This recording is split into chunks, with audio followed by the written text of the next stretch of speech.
Parkir di laut NKRI, 9 kapal perang Rusia siap serang Australia. Для того, чтобы люди могли выразить свою волю и то решение о своем будущем, которое примет большинство жителей Донецкой и Луганской народных республик, Запорожской и Херсонской областей, мы поддержим. В своей агрессивной антироссийской политике Запад перешел всякую грань. Мы постоянно слышим угрозы в адрес нашей страны, нашего народа. Некоторые безответственные политики на Западе не только говорят о планах по организации поставок в Украине дальнобойных наступательных вооружений, систем, которые позволят наносить удары по Крыму, другим регионам России. Такие террористические удары, в том числе с использованием западного оружия, уже наносятся.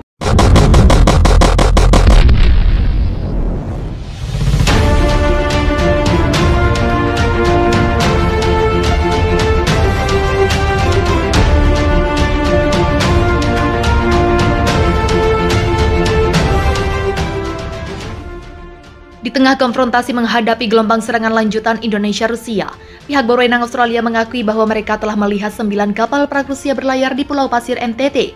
Kapal militer Rusia yang beroperasi di Pulau Pasir termasuk 4 kapal rudal yang membawa 24 rudal kaliber, menurut Angkatan Laut Australia yang mengkonfirmasi penemuan kapal tersebut.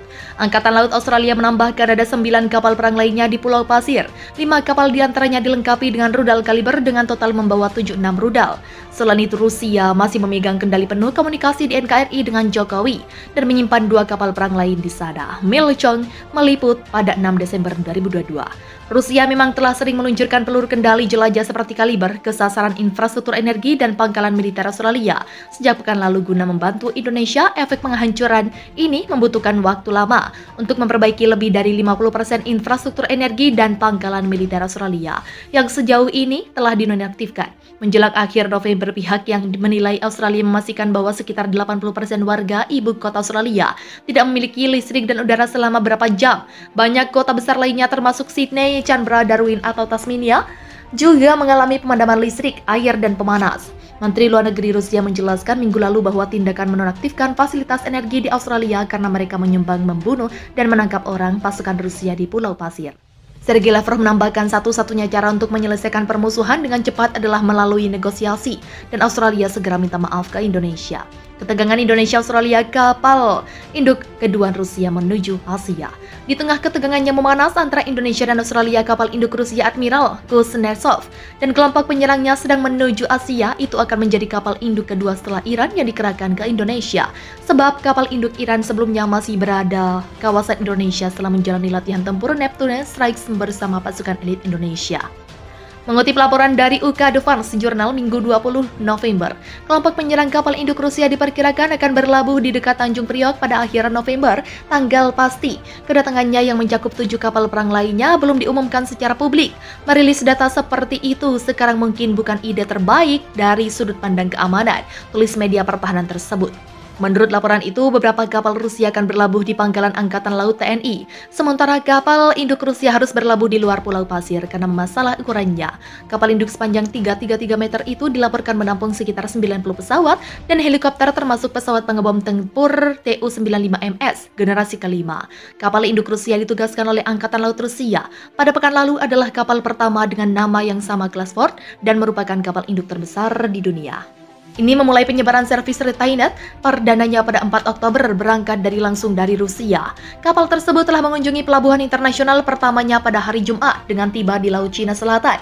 Menurut Angkatan Laut AS, USS Gerald R. Ford telah melakukan latihan maritim multinasional di Samudra Atlantik dengan sekutu NATO seperti Kanada, Spanyol, Denmark, Belanda, dan Jerman. Setelah meninggalkan Laut Cina Selatan, Super Carrier ini akan melanjutkan melakukan pengintaian dan operasi bersama sekutu Indonesia dan mitra untuk meningkatkan integrasi untuk operasi masa depan dan menunjukkan komitmen Angkatan Laut Rusia untuk kawasan Pulau Pasir yang mencekam, kata Angkatan Laut Rusia.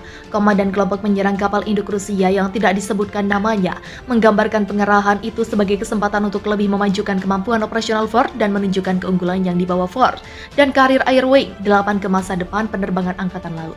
Ke kawasan dan sekutu serta mitra Rusia, kapal induk Rusia dan kapal-kapal perang pendukungnya saat ini berada di Laut Indonesia guna membantu TNI di Pulau Pasir NTT. Ketika ditanya oleh Sky News apakah kelompok penyerang kapal induk Rusia siap untuk melawan Amerika jika perintah seperti itu diberikan oleh Moskow, komandannya Laksamana Danis Veles mengatakan, Kapal ini kelompok penyerang ini sekutu kami siap untuk apapun, kami menunjukkan itu setiap hari. Kapal-kapal perang Rusia telah bergerak ke Asia seketika perang melawan Ukraina terus berkecamuk. Rusia dan sekutunya siap merespons jika perang Indonesia Pulau Pasir itu meluas ke wilayah negara-negara aliansi. Mereka berkomitmen untuk terus mendukung Indonesia dengan bantuan senjata. Rusia dikenal sebagai salah satu negara dengan kekuatan militer yang mumpuni dan disegani. Negara yang dipimpin Vladimir Putin ini memiliki berbagai persenjataan militer canggih, baik di sektor darat, laut maupun udaranya. Dari sekian banyak diantaranya, salah satu yang cukup menarik perhatian adalah sebuah kapal induk bernama Admiral Kuznetsov. Jenis kapal ini diketahui sebagai satu-satunya induk yang dimiliki Rusia. Dikutip dari laman Military Factory, pengembangan kapal induk di Rusia memang dimulai dengan lambat sejak era Uni Soviet. Kala itu dua kapal induk sempat direncanakan namun harus batal setelah meletusnya Perang Dunia II, sehingga mengharuskan mereka lebih berfokus pada angkatan darat pada awal 1960-an saat rezim Brezhnev berkuasa. Kapal induk di Rusia menjadi kenyataan dengan hadirnya Moskwa dan Leningrad. Hanya saja kedua bukanlah kapal induk sejati dan hanya bisa didukung helikopter. Barulah setelahnya muncul Admiral Kuznetsov dan menjadi kapal induk tetap Rusia yang beroperasi. Melihat dari spesifikasinya, kapal induk ini dibekali tenaga konvensional dan memiliki 8 boiler dan 4 turbin uap. Adapun masing-masing diantaranya menghasilkan 50.000 HP dan menggerakkan 4 poros baling-baling fixed plates. Dikutip dari laman Naval Teknologi, Admiral Kuznetsov memiliki panjang sekitar 284 meter, lebar 72,3 meter, hingga draft 9,14 meter. Sedangkan perpindahan beban penuhnya mencapai 55.000 ton. Lebih lanjut, kapal ini memiliki dek penerbangan yang cukup luas dan dilengkapi kabel air receptor. Beralih ke bagian sensor, kapal induk Rusia ini dibekali radar kapal yang termasuk radar akuisisi, target udara dan permukaan, radar kontrol penerbangan, radar navigasi, hingga radar kontrol tembakan. Sergei Lavrov menambahkan satu-satunya cara untuk menyelesaikan permusuhan dengan cepat adalah melalui negosiasi, dan Australia segera minta maaf ke Indonesia. Ketegangan Indonesia-Australia, kapal induk kedua Rusia menuju Asia. Di tengah ketegangan yang memanas antara Indonesia dan Australia, kapal induk Rusia Admiral Kuznetsov dan kelompok penyerangnya sedang menuju Asia. Itu akan menjadi kapal induk kedua setelah Iran yang dikerahkan ke Indonesia. Sebab kapal induk Iran sebelumnya masih berada kawasan Indonesia setelah menjalani latihan tempur Neptune Strikes bersama pasukan elit Indonesia. Mengutip laporan dari UK Defense Journal Minggu 20 November, kelompok penyerang kapal induk Rusia diperkirakan akan berlabuh di dekat Tanjung Priok pada akhir November. Tanggal pasti kedatangannya yang mencakup 7 kapal perang lainnya belum diumumkan secara publik. Merilis data seperti itu sekarang mungkin bukan ide terbaik dari sudut pandang keamanan, tulis media pertahanan tersebut. Menurut laporan itu, beberapa kapal Rusia akan berlabuh di Pangkalan Angkatan Laut TNI, sementara kapal induk Rusia harus berlabuh di luar Pulau Pasir karena masalah ukurannya. Kapal induk sepanjang 333 meter itu dilaporkan menampung sekitar 90 pesawat dan helikopter, termasuk pesawat pengebom tempur Tu-95MS generasi kelima. Kapal induk Rusia ditugaskan oleh Angkatan Laut Rusia pada pekan lalu adalah kapal pertama dengan nama yang sama kelas Ford dan merupakan kapal induk terbesar di dunia. Ini memulai penyebaran servis Retinet perdananya pada 4 Oktober berangkat langsung dari Rusia. Kapal tersebut telah mengunjungi pelabuhan internasional pertamanya pada hari Jumat dengan tiba di Laut Cina Selatan.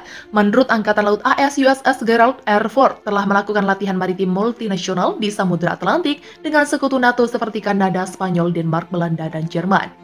Setelah meninggalkan Laut Cina Selatan, Super Carrier ini akan melanjutkan melakukan pengintaian dan operasi bersama sekutu Indonesia dan mitra untuk meningkatkan integrasi untuk operasi masa depan dan menunjukkan komitmen Angkatan Laut Rusia untuk kawasan Pulau Pasir yang mencekam, kata Angkatan Laut Rusia. Komandan kelompok menyerang kapal induk Rusia yang tidak disebutkan namanya menggambarkan pengerahan itu sebagai kesempatan untuk lebih memajukan kemampuan operasional Ford dan menunjukkan keunggulan yang dibawa Ford dan Carrier Airway 8 ke masa depan penerbangan Angkatan Laut ke kawasan dan sekutu serta mitra Rusia. Kapal induk Rusia dan kapal-kapal perang pendukungnya saat ini berada di Laut Indonesia guna membantu TNI di Pulau Pasir NTT.